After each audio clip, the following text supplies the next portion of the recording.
पहुंच गया था। दूसरे दिन सुबह सुरक्षा बैठक उसी रात को कर दूसरे दिन सुबह जहां मृतदेह थे वहां जाकर उनको श्रद्धांजलि देने के लिए गया। मान्यवरों, मेरे जीवन का ऐसा दिन है जो मैं कभी नहीं भूल सकता। एक 6 दिन की शादी, एक बच्ची ने जिसकी शादी को 6 दिन हुए हैं, वो विधवा होकर हमें पूछती थी कब इसका बदला लिया जाएगा। मान्यवर, सब लोग शुद्ध थे, ना पानी पिया था, ना चाय पी थी, ना पीने की स्थिति थी। मैं मेरे जीवन में वो दृश्य नहीं भूलता। आज भी वो दृश्य आ जाता है तो नींद से खड़ा हो जाए, इस प्रकार की वेदना होती है। मान्यवर, ऐसा जघन्य अपराध कभी नहीं हुआ। धर्म के नाम पर पूछकर चुन चुन कर इनके परिजनों के सामने मरे, छोटी बच्चियां, छोटे बच्चे, वृद्ध मां, उनकी पत्नियां, उनकी बहनें, इस सब के सामने मारा गया। और क्यों मारा गया? क्योंकि वो संदेश देना चाहते थे कि टेररिज्म से मुक्त हम कश्मीर को नहीं होने। मैं आज इस सदन से उनको संदेश देना चाहता हूं, जितना हो सके उतना प्रयास करना। कश्मीर आतंकवाद से मुक्त होकर रहेगा और होकर रहेगा। ये नरेंद्र मोदी का संकल्प। मान्यवर, 23 अप्रैल को, इसके पहले कल भाषण में कहा, वहां पर आज भी बोले, मैं बैठा था, कि 24 अप्रैल को मोदी जी चुनावी सभा करने गए थे। हमारे साथी ने जवाब दिया इनका। परंतु मान्यवर, मैं सदन का रिकॉर्ड क्लियर हो इसलिए मोदी जी वो सभा में क्या बोले थे वो कहना चाहता हूं। मोदी जी ने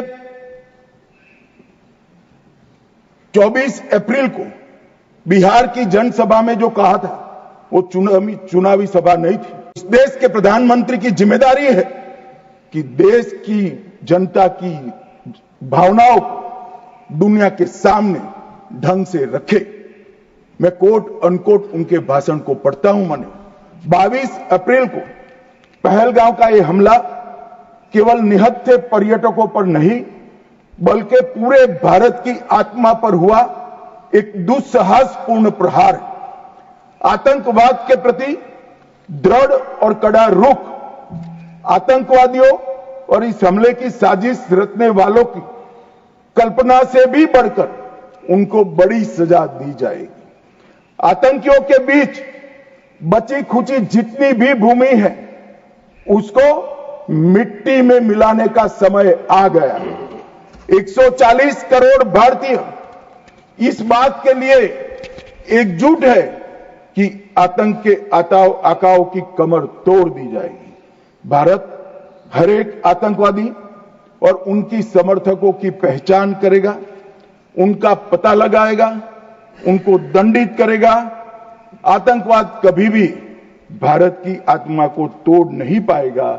न्याय सुनिश्चित करने के हर प्रयास किए जाएंगे। और आज मैं मोदी जी को बहुत बहुत साधुवाद देता हूं उनकी दूरदर्शी। उनका बोला हुआ एक एक शब्द आज सच हुआ है। उन्होंने कहा था आतंकवादियों की बची खुची जमीन मिला देंगे, मिट्टी में मिला देंगे। साहब, उनके ट्रेनिंग के बाद मिट्टी में मिले हैं, इनके हेडक्वार्टर मिले हैं, उनके लॉन्च पैड भी मिट्टी में मिलकर जमीन दोस्त। उन्होंने कहा था कि इनके आकाओं को नहीं छोड़ेंगे। मैं बाद में लिस्ट पढ़ता हूं। इनको भेजने वालों को भी हमारी सेनाओं ने मिट्टी में मिला दिया। उन्होंने कहा आतंकवादियों को भी नहीं छोड़ेंगे। ऑपरेशन